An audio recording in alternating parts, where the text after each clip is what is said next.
সবার আগে আমি আমার জীবন দেবতা পরম প্রেমময় শ্রী ঠাকুর পরমারাধ্যা জগৎজননী শ্রী শ্রী বড়মা পরমপুত্রবাদ শ্রী শ্রী বরদা পরমপুত্রবাদ শ্রী শ্রী আচার্যদেব এবং পুত্রবাদ অভিজ্ঞতার চরণে ঠাকুর পরিবারের সকলের চরণে আমি শতকোটি প্রণাম জানাই। আজকে দিনটা অত্যন্ত শুভ আমাদের জন্য। আজকে আমাদের জগৎজননী শ্রী শ্রী বড়মার জন্মদিন। সেই উপলক্ষে আজ আমরা এখানে অনুষ্ঠানের আয়োজন করেছি এবং আমরা সবাই উপস্থিত হয়েছি। যে যেমন ভাবে হয়েছি আমরা এখানে আসার চেষ্টা করেছি। আজকে বড়মা সম্পর্কে দু একটা কথা বলতে চাই। আপনারা জানেন, মায়েরা সব জানেন, বড়মার মাতৃসম্মান করেন আপনারা। কারণ কি, এই মাতৃসম্মান ঠাকুর সৃষ্টি করে গেছে। তার বড় মেয়ে সাধনাদি, তিনি স্বর্গীয় সাধনাদি এর একদিন ঠাকুর বলেছিলেন যে, সাধনা আমার কথাগুলো মায়েদের নিয়ে বসে যখন মায়েরা অবসর সময় পায়, একটু বিকেলের দিকে দুপুরের দিকে বসে একটু আলাপ আলোচনা করে নিবি, যাতে মায়েরা আমার কথা ভালো করে জানতে পারে, বুঝতে পারে এবং করে উঠতে পারে। সাধনাদিকে বলেছিলেন। কিন্তু তারপর থেকে কিন্তু সেটা চলছে, এখনো কিন্তু কোথাও বাধা করেনি, মানুষকে বাধ্য করা হয়নি যে তোমাকে এই সময় চলতে হবে। কিন্তু একটা সুন্দর ভালো মা, মায়ের অভাব, তাই আজকে ভালো সন্তানের অভাব। পরিষ্কার কথা, এর মধ্যে কোনো কিন্তু নেই। ঠাকুর বলছেন, অনেক জায়গায় আমরা পড়ি বা শুনি যে সৎসঙ্গ হচ্ছে মানুষ গড়ার কারখানা। এই কথাটা কিন্তু ভালো লাগে না শুনলাম। এটা কিন্তু ঠাকুরের কথা নয়। মানুষ গড়ার কারখানা বলবো না।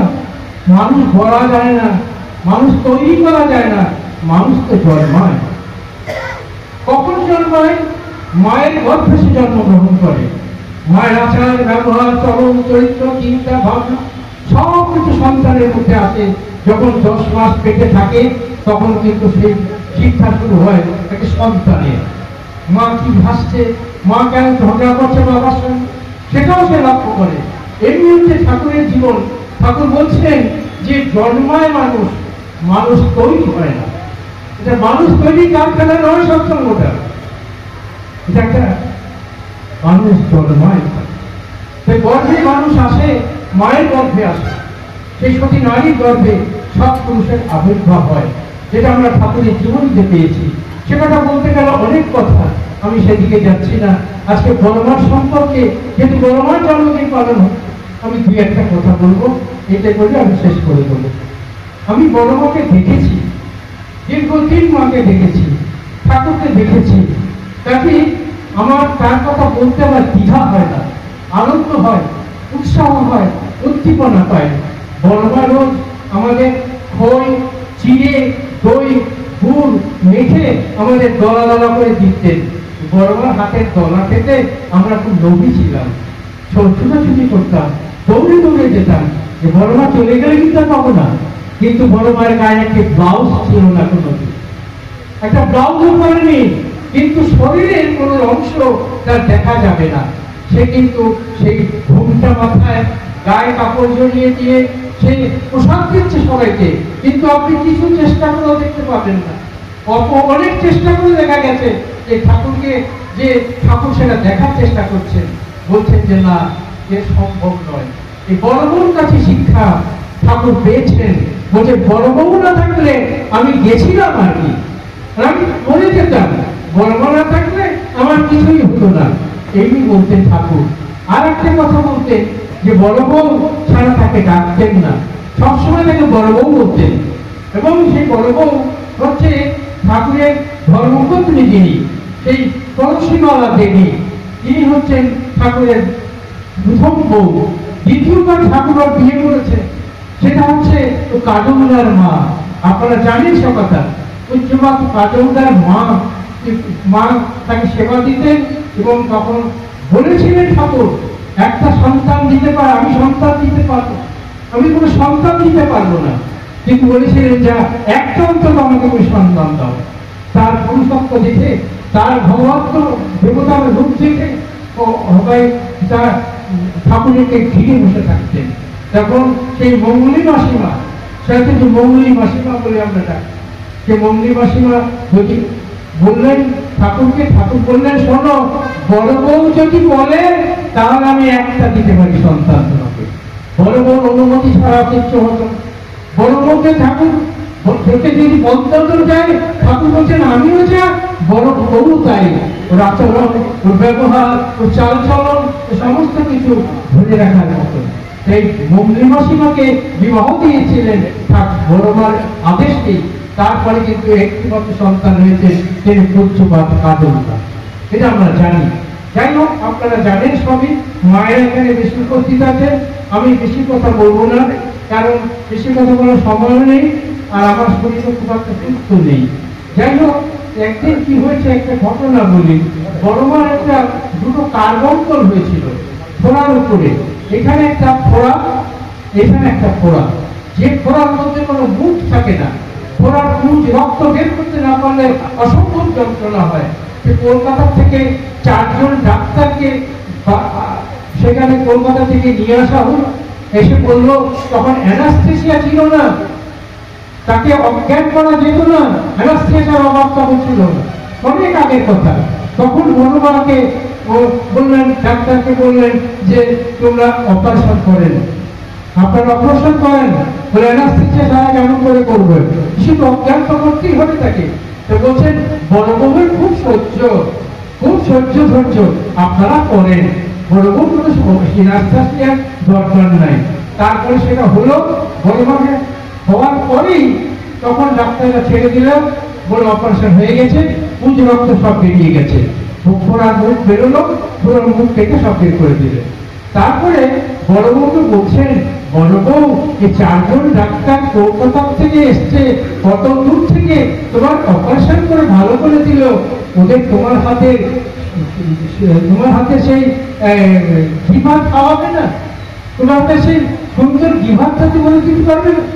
তখন বড় বউ তখন ভাবলেন যে ঠাকুরের ভালোবাসার গুরুত্ব কতখানি, তিনি কত ভালোবাসেন তার স্ত্রীকে। তখন তিনি বললেন যে তুমি করে দাও, ওরা এসে কষ্ট করে তোমার অপারেশন করে দিয়েছে। বড় মা হাঁটতে পারছেন না, ল্যাপটপে বসে ঘর থেকে বারান্দায় চলে গেলেন। বারান্দার পাশে ছিল রান্নাঘর, সেখানে আপনারা সেটা রান্নাঘর এখন দেখেননি, সেটা এখন দেখা যায় অন্য জায়গায় রান্নাঘর হয়েছে। আগে ছিল সেই মাটির দেওয়াল, মাটির ঘর, আর সেখানে সে ঘষতে বড় মা চলে গেলেন বারান্দায় গিয়ে কষ্টতার সে নিজের হাতে কি ভাত রান্না করে তারপরে সবাইকে পরিবেশন করে খাওয়ালেন। এই হচ্ছে বড় মা। তো বড় মার সঙ্গে ঠাকুরের তুলনা কিছু হয় না। ঠাকুরকে বলতে পারে যে আমাদের ঠাকুর, আমাদের গুরু, কিন্তু বড় মাকে বাদ দিয়ে নয়, বড় মাকে সঙ্গে নিয়ে বলতে হবে। তাই আমাদের বলি তুলসীমালা যে তিনি হচ্ছেন আমার ঠাকুরের বড় বউ, আমাদের হচ্ছেন জগৎ জননী শ্রী শ্রী বড় মা, জগতের জননী তিনি। একদিন বলছেন ঠাকুরের লাইট দিবানো হচ্ছে ঘরে, সেই বড় বাংলাতে বড় এই পার্লারে যে সেই যে আপনার টিনের বানানো ঘরটা, সেগুলো দেওয়ালের মাঝখানে ফাঁক আছে, এদিকে কাঠ, এদিকে বাইরে আপনার অ্যালুমিনিয়াম, তাই কিন্তু ঘরটা বানানো হয়েছে। এই ঘরের লাইট নেভাতে গেছে, তখন বড় বউকে বলছেন, বড় বউ তোমাকে খুব সুন্দর দেখাচ্ছে। এরকম কিন্তু আগে সুন্দর দেখাতো না। বড় মা তো হাসতেন, ভাবছেন এই আর কি, তুমি বলছো তোমার ভালো লাগছে তাই তুমি বলছো, কিন্তু অমন করে আমাকে বলো না। যাই হোক, একদিন দুপুর 12টা বাজে একটা স্বামী স্ত্রী এসছেন বড় মার কাছে, এসে বলছেন এটা আমার চোখে দেখা। তাই বলছি যে বড় মাকে বলছেন, বড় বউ ওরা এসছে, স্বামী স্ত্রী খুব ঝগড়া লড়াই হতো, খুব ঝগড়া লড়াই করতো, এবং স্বামী বউকে হাতে হাত দিত, এটা গায়েও হাত দিতেন। তখন কে ছিল, তখন তিনি ওই বললেন বড় বউ হ্যারিকেনটা নিয়ে আসো। হ্যারিকেনটা নিয়ে এসছে, বলছে এবার জ্বালিয়ে দাও। জ্বালিয়ে দিল। তো বলছেন দুপুর 12টা বাজে, মনে মনে ভাবছেন কিন্তু বলছেন না কিছু বড় মা। তা বলছেন হ্যারিকেনটা জলে বাড়িয়ে দাও। বাড়িয়ে দেওয়া হলো, তবে এখন কমিয়ে দিল, নিভিয়ে দাও, নিভিয়ে দিল, এবারে একটা জায়গা মতো রেখে আসলো। তখন বর্মা চলে গেলেন হ্যারিকেনটা নিয়ে। তখন তিনি বলছেন সবাই যে 12টার সময় হ্যারিকেন জ্বালাবার কিসের দরকার ছিল? তখন তো হ্যাচাক লাইট ছিল না, হ্যাচাকের লাইটে আলো খুব বড় হয়, কিন্তু এই হ্যারিকেনের একটা টিম করে আলো দুপুর 12টা বাজে, চারিদিকে রোদ থপ করছে, তার মধ্যে কেন প্রয়ত্ন করলো?